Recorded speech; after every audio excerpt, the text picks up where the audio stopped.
Hello friends, तो आज की इस वीडियो में हम देखने वाले हैं यूपी पीसीएस यूपी जीके के कुछ इंपॉर्टेंट क्वेश्चन। जो भी स्टूडेंट यूपी पीसीएस एग्जाम की प्रिपरेशन कर रहे हैं तो 12 जून को उनका एग्जाम है और यूपी जीके क्वेश्चन उनको पता ही होने चाहिए। तो आज की इस वीडियो में मैं आपके लिए कुछ क्वेश्चन लेके आई हूँ। तो चलिए वीडियो को स्टार्ट करते हैं। फर्स्ट क्वेश्चन आपका क्या है, उत्तर प्रदेश के किन 2 शहरों में नई एम्स की स्थापना की गई है। ठीक है ना। अब एम्स की बात हुई है तो एम्स की फुल फॉर्म क्या होती है, all India institute of medical science. ठीक है, तो पूछा है कि 2 शहर कौन से है, तो गोरखपुर और रायबरेली। गोरखपुर और रायबरेली 2 ऐसे शहर है जहां पर एम्स की स्थापना करी गई है। एम्स क्या, ये राष्ट्रीय स्तर के हॉस्पिटल होते हैं। यूपी उत्तर प्रदेश में 9 नए मेडिकल कॉलेज का उद्घाटन किया है किसने, हमारे प्रधानमंत्री नरेंद्र मोदी जी ने। ठीक है, तो क्वेश्चन काफी ज्यादा इंपोर्टेंट है, आपको पता होना चाहिए कि कौन से 2 नए शहर जिसमें एम्स की स्थापना की गई है। आपको क्या करना है, आपको क्वेश्चन अपनी कॉपी में नोट करते चलना है। वीडियो को पॉज करना है और ये क्वेश्चन अपनी कॉपी में नोट करते हुए चलना है। ठीक है, क्योंकि अगर आप ऐसी वीडियो देखोगे तो आपको लर्न नहीं होगी, बट अगर आप ये फैक्ट भी नोट कर लोगे तो आपको थोड़ा सा याद रहेगी। सेकंड क्वेश्चन आ जाता है, 2 फरवरी 2020 से यूपी में मुख्यमंत्री आरोग्य मेला का आयोजन किया जाता है। 2 फरवरी 2020 से, ठीक है, उत्तर प्रदेश में मुख्यमंत्री आरोग्य मेला का आयोजन किया जाता है। और यह मेला प्रति सप्ताह किस दिन आयोजित किया जाता है, तो यह मेला जो आयोजित किया जाता है वो मतलब प्रत्येक रविवार को, हर संडे को यह मेला लगता है, मुख्यमंत्री आरोग्य मेला। ये स्वास्थ्य से जुड़ा मेला है, इसमें आपको आपके स्वास्थ्य के बारे में बताया जाता है। थर्ड क्वेश्चन है, काफी इंपोर्टेंट क्वेश्चन है, लिखा हुआ भी है कि यूपी का प्रथम हिंदी समाचार पत्र कौन सा है, पूछा जा सकता है। सबको पता है कि भारत का जो प्रथम हिंदी समाचार पत्र था वो उदित मार्तंड था। बस बट आपसे यहाँ पे पूछा गया है कि यूपी का, उत्तर प्रदेश का हिंदी समाचार पत्र कौन सा है, तो वो है बनारस अखबार। अब बनारस अखबार के प्रकाशन की शुरुआत कब से हुई, तो इसके प्रकाशन की शुरुआत हुई 1845 में। किसने की थी, इसको काशी के राजा शिव प्रसाद ने की थी। और शिव प्रसाद को जो है सितारे हिंद भी कहा जाता है। ये जो बनारस अखबार है इसकी भाषा कैसी है, उर्दू है, बट इसकी लिपि क्या है, देवनागरी है। ठीक है, तो आपको याद रखना है यूपी का प्रथम हिंदी समाचार पत्र कौन सा है, बनारस अखबार। फोर्थ क्वेश्चन आ जाता है आपका कि भारत का पहला हिंदी समाचार, देखिए वो था आपका यूपी का, उत्तर प्रदेश का, लेकिन पूछा गया यहाँ पे भारत का। भारत का पहला हिंदी समाचार पत्र जो मैंने बताया अभी आपको, उदित मार्तंड था। उसके संपादक उत्तर प्रदेश के किस शहर से थे, तो संपादक कौन थे, पहले तो ये देख ले। संपादक जो थे वो थे जुगल किशोर। जो आपका भारत का पहला हिंदी समाचार पत्र था उदित मार्तंड, उसके जो संपादक थे वो थे जुगल किशोर।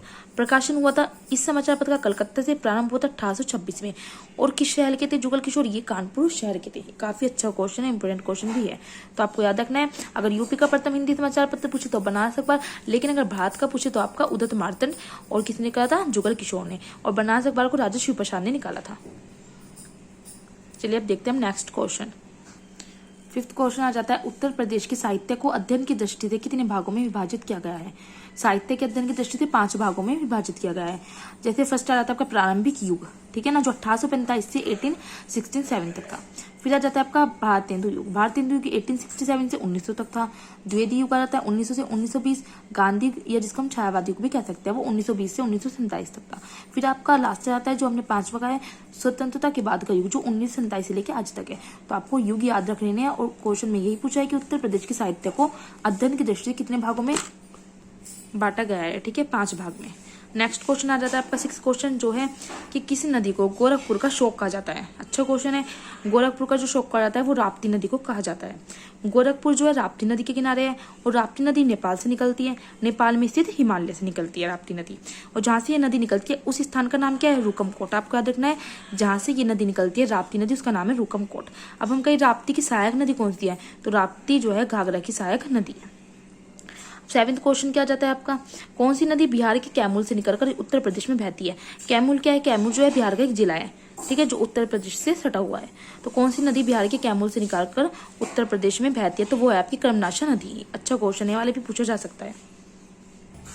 अब क्वेश्चन आ जाता है आपका 8th इंपोर्टेंट क्वेश्चन है, पंडित दीनदयाल उपाध्याय पशु चिकित्सा विज्ञान विश्वविद्यालय उत्तर प्रदेश में कहाँ स्थित है। ठीक है ना, पंडित दीनदयाल उपाध्याय जो है ये एक समाज सेवी भी थे और लीडर भी रह चुके हैं। और जो है इनकी फैमिली की बात करूँ तो इनके जो पिता थे और इनकी माता थी, इनके छोटे भाई थे शिवदयाल, ठीक है ना, लेकिन इनके माता पिता उनके भाई का देहांत हो गया था जब ये काफ़ी छोटी उम्र के थे। और पंडित दीनदयाल ने जो है इन्होंने अपनी स्नातक की पढ़ाई पूरी की थी। इन्होंने एमए भी की थी, एमए इनकी बीच में रह गई थी। तो काफ़ी ज़्यादा ये एजुकेटेड थे और ये एक समाज सेवी रहे हैं। तो उनके नाम पर विद्यालय भी है। पंडित दीनदयाल उपाध्याय जो है पशु चिकित्सा विज्ञान विश्वविद्यालय यूपी में कहाँ स्थित है, तो ये मथुरा में स्थित है। मथुरा की बात करूँ तो मथुरा में आपका बकरी प्रजनन केंद्र भी है, पहला हाथी अस्पताल भी है, बकरी अनुसंधान संस्थान भी, यही सब आपके मथुरा में है। ठीक है। जो आपका 9th क्वेश्चन आ जाता है वो आ जाता है एक राज्य के राज्यपाल का कार्यकाल के बारे में पूछा गया था क्वेश्चन, तो मैंने नोट कर रखा है कि जो एक राज्य का राज्यपाल होता है, गवर्नर होता है, ठीक है, जैसे हमारे यूपी का कौन है, आनंदीबेन पटेल। कार्यकाल का प्रावधान जो संविधान के अनुच्छेद 156 में किया गया है। जो राज्य का राज्यपाल है उनका कार्यकाल के बारे में बताया गया है आर्टिकल किसमें, 156 में। आपको याद रखनी है बात। वह अपने पद ग्रहण की तिथि से 5 वर्ष तक पद पर रहता है। 5 वर्ष तक जो है राज्यपाल रहता है। जो राष्ट्रपति है उसके पश्चात पर्यंत कार्य करता है। ठीक है। और राष्ट्रपति जो है उसे कभी भी निकाल सकता है। राज्यपाल कभी भी राष्ट्रपति को अपना त्यागपत्र देकर मुक्त हो सकता है। राज्यपाल कभी भी राष्ट्रपति को अपना त्यागपत्र दे सकता है और जा सकता है, और राष्ट्रपति भी राज्यपाल को कभी भी निकाल सकता है। ठीक है। आपको ये फैक्ट याद रखना है।